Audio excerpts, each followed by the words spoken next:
Yeah, very much so surprised. I mean, what, 15, 16 years later? Yeah. Honestly, I mean, there was a time and a place, and for me, I mean, in respect to Kobe, today is just not that day. Sure. I can address it, you know, at another time. I'll come back on for sure.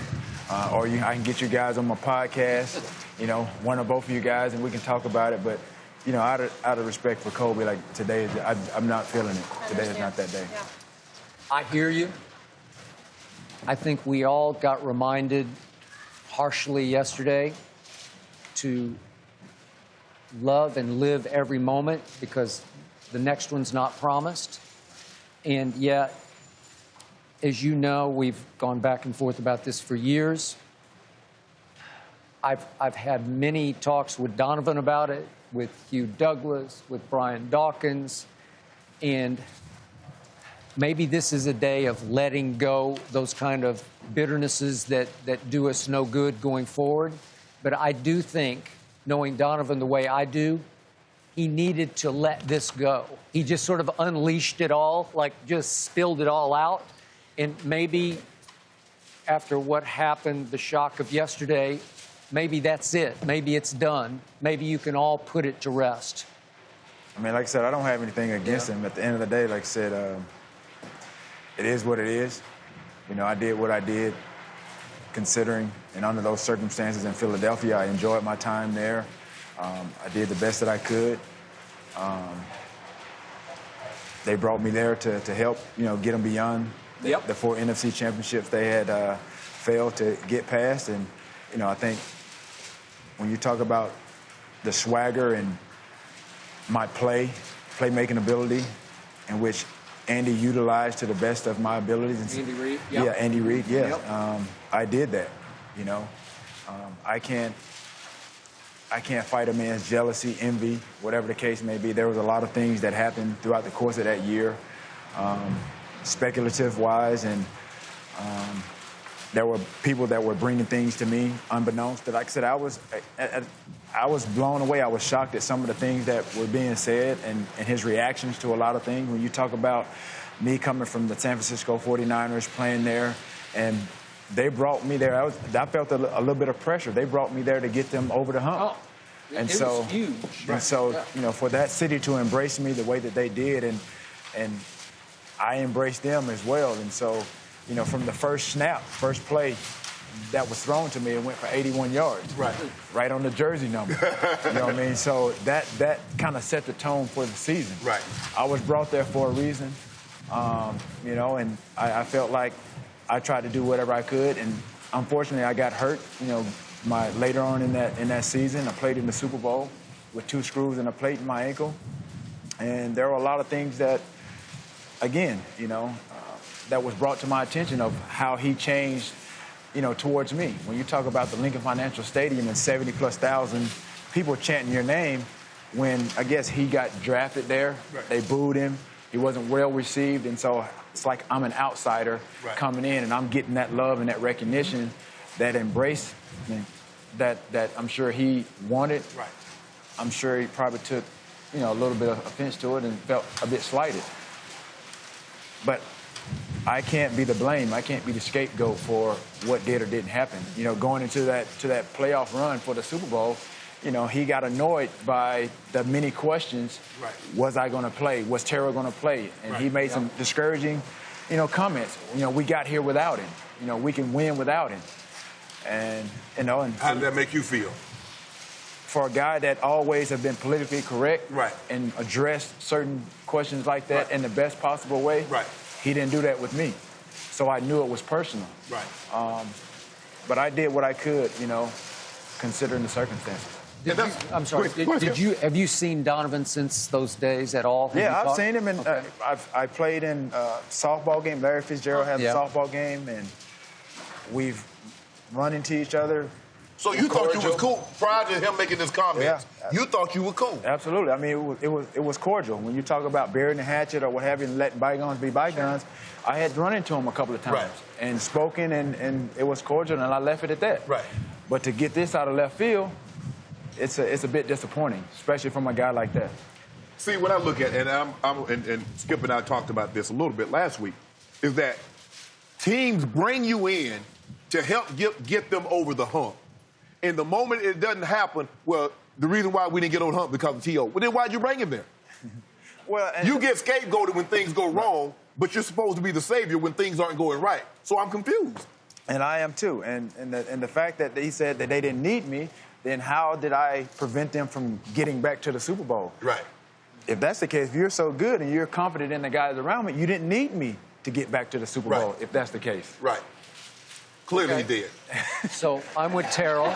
Yeah, well said. I'm with Terrell. Today is not the day. And yet, you just mentioned you played for Andy Reid, and we just talked about you played for the San Francisco 49ers. So there is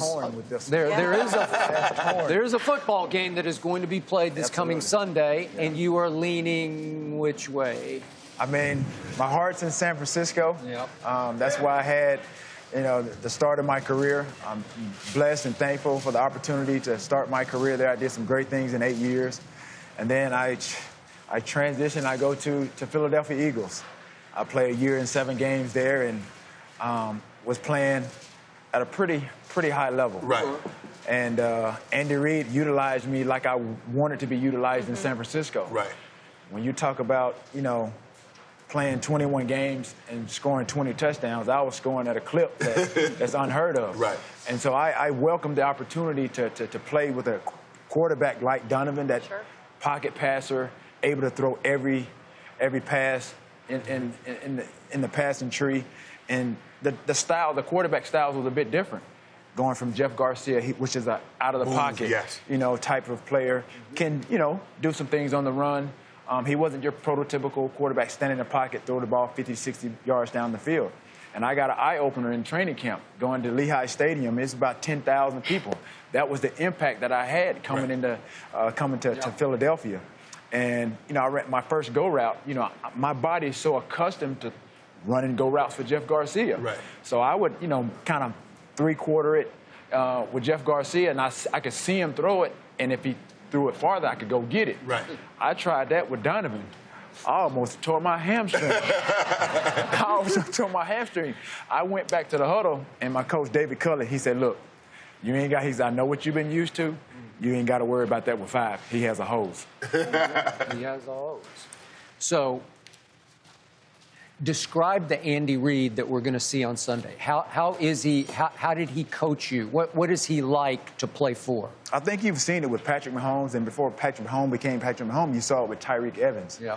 I'm sorry. It's like Tyreek Hill with those receivers. Sammy Watkins using a tight end.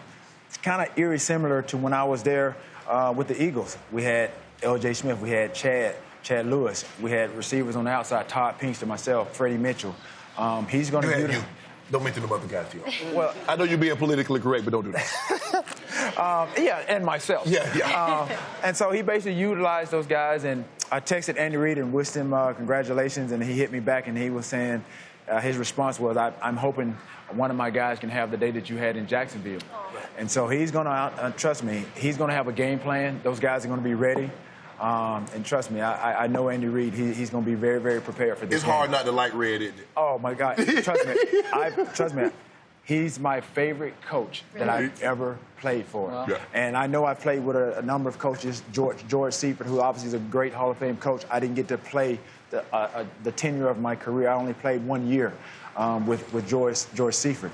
But when you talk about a cerebral mind, you're talking about a coach, like I said, that's all I ever wanted was to be utilized to the best of my abilities. And I knew, looking back on it, some frustration set in, and I had to make do with what I had. Right. And so the different quarterbacks that obviously factored in, like you said, there's a dependency. I can only do what my quarterback does. You know what I mean? And so with Andy Reid, like I said, the best coach that I ever played for. He was my brother's OC in Green Bay, and my brother loves Andy. Yeah.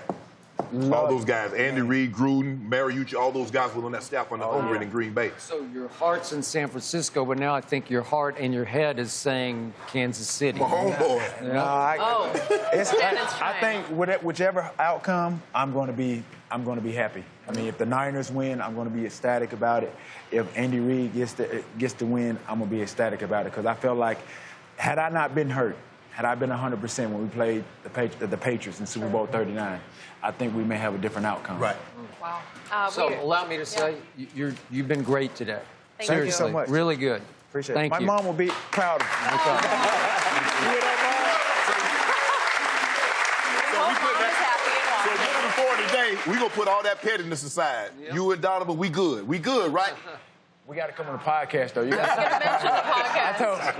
we're gonna put it the rest of the day. Okay. I do want to make sure everyone here knows the podcast. Get your popcorn ready with Tio and Hatch, so everyone check it out. And Tio, thank you again for being here. It really was a Thank you, pleasure to guys. have you. Thank you for watching. You can subscribe here to get the latest from the show, and be sure to check out more of the best clips from Undisputed, or go watch a few other segments from our other shows on FS1.